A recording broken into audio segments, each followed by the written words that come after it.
Hey there, OCA students. How is everybody this week? Can you believe you've made it to your final full week of school?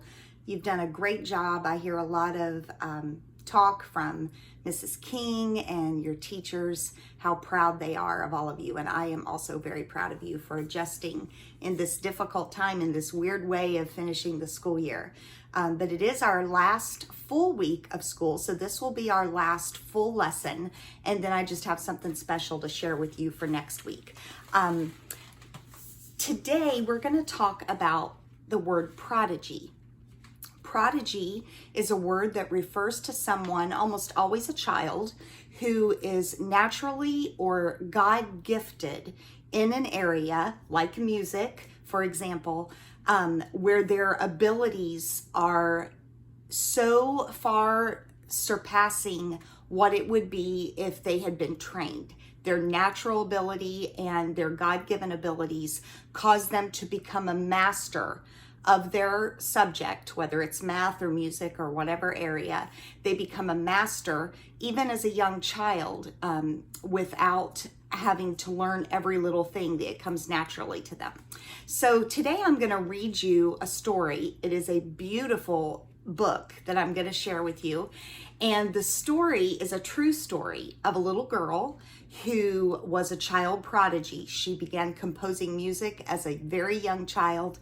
And when she was just a child, her family moved from Venezuela to the United States, and she played the piano. She was invited to come and play at the White House for President Lincoln. And so there's a lot to this story, but I have this beautiful book that we're just going to get just a little glimpse of her life. And then after you've watched this video, I'm going to attach another link for you to listen to of one of her pieces of music that she composed when she was 10 years old. So it won't be her playing it. It will be another musician playing it, but it's her composition, her piece of music that she wrote. Okay, so read with permission by Simon and Schuster Publishing.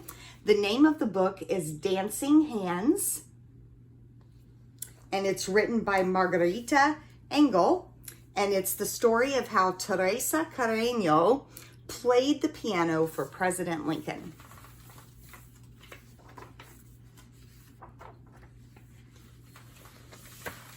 Here we go.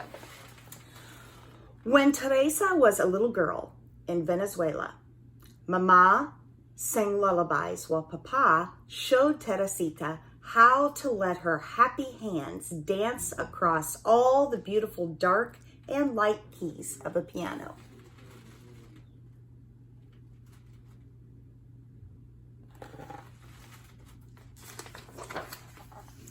At first, making music seemed magical.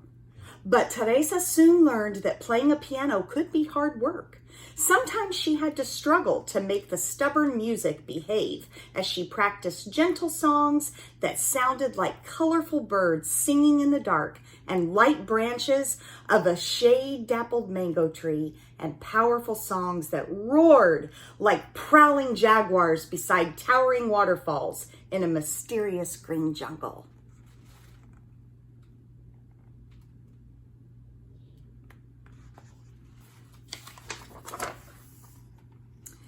If Teresa felt sad, music cheered her.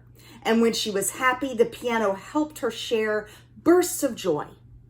By the time she was 6 years old, she could write her own songs. And at 7, she performed in the peaceful chapel of a magnificent cathedral, playing hymns that shimmered like hummingbirds.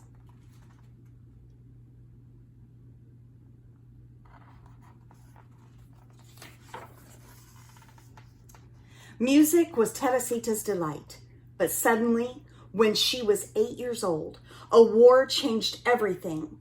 Guns blazed, swords flashed, and poor Papa had to rush the whole family down the seashore and onto a ship into a storm where wind howled, waves rolled, barrels rumbled, ropes snapped, and clouds bucked and kicked across the wild sky like angry mules.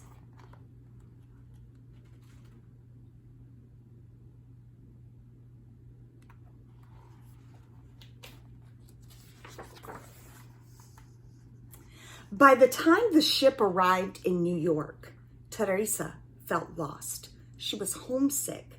How could she ever play happy songs again in this unfamiliar country when she did not know a single friend? Few people spoke Spanish, and all around her, curious strangers stared and whispered as if her whole family belonged in a museum of oddities.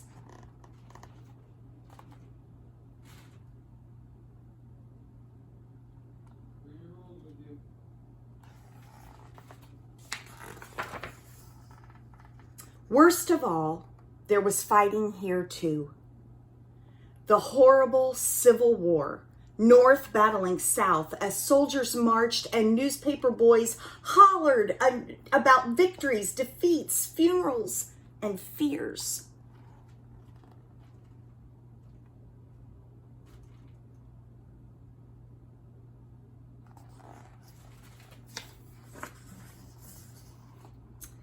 Without a new piano, Teresa would have felt even more lonely. But soon she discovered that whenever and wherever one is, some people are friendly, drawn together by songs. Musicians came to her home, playing along while they listened to dazzling notes of her dancing hands.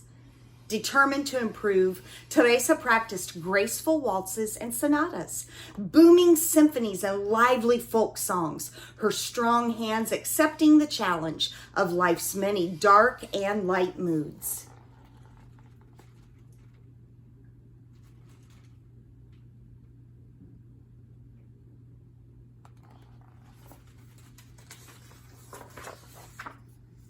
People began to call her the piano girl.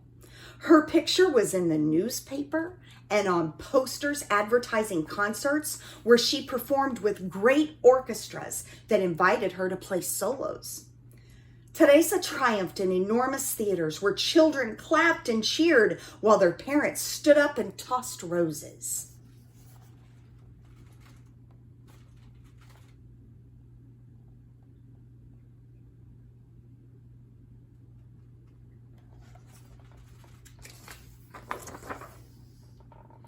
With Papa at her side, she traveled to elegant cities, and by the time she was 10 years old, the piano girl grew so famous that she received amazing invitations, including one so special that she could hardly believe her eyes.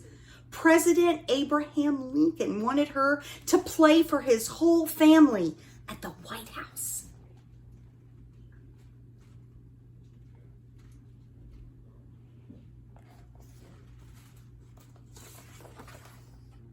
But the country was still at war. So Teresa arrived in Washington, D.C. at a time when freed slaves were signing up to be soldiers. The injured moaned, and the nurses groaned from the sheer weariness of caring for so many fevers and wounds. Not long ago, the president's own young son had fallen sick, and he had died. Men argued about battles lost, battles won, speeches made, victory delayed. Teresa began to worry. How could music soothe so much trouble?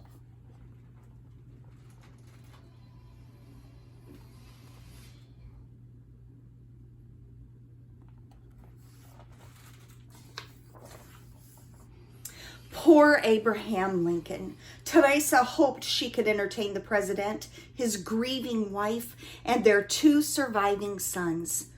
Her fingers might stumble, the rhythms emerging too slow or too fast.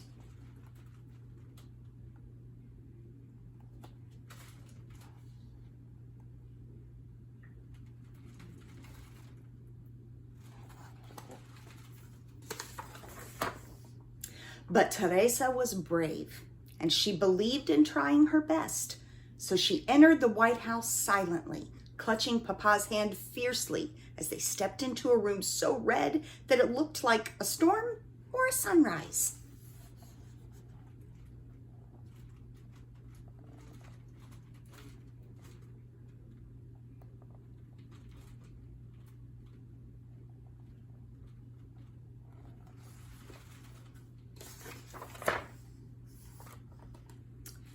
Teresa remembered how it felt to be a homeless refugee and how lonely she had been, surrounded by strangers, some of them rude and others kind.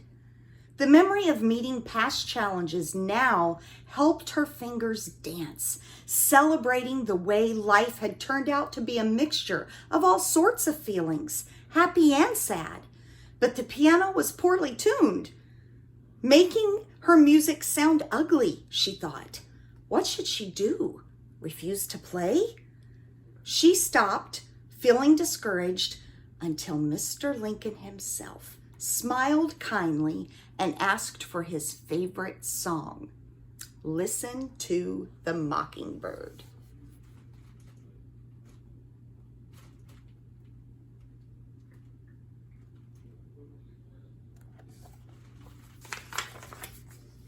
Teresa knew she could play this lively piece even on an imperfect piano, so her fingers leaped across all the glorious dark and light keys, improvising the way mockingbirds do, the melody changing as she went along. Music swirled, twirled, and soared on wings of sound. The president listened quietly to notes that rose and swayed and rippled and dipped like a bird in a blue sky above a green forest.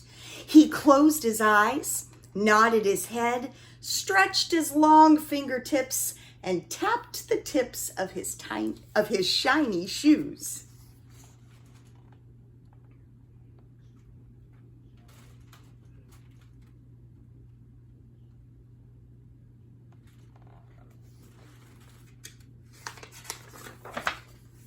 When the joyful song ended, Abe Lincoln stood up and clapped, smiling at the piano girl, who smiled too, because she knew that her music had brought comfort to a grieving family, at least for one brief, wonderful evening of dancing hands.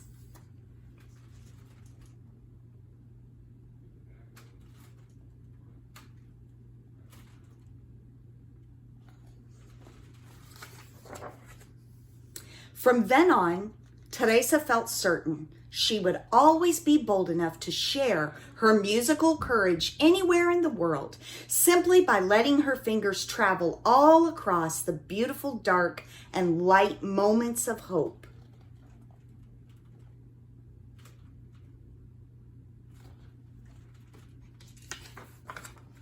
And that's the end of that story. They have a historical note in the back of the book about other things that she went on to do with her life. But what did you think of the book? Beautiful artwork, right? The illustrator was Rafael Lopez. Dancing Hands, the story of Teresa Carreno. So I hope you guys liked the book. I hope you remember what a child prodigy is. And like I said, I'm going to have another link so that you can click and listen to one of the pieces that she composed when she was 10 years old. Okay, I hope you guys have a great week and a wonderful upcoming summer.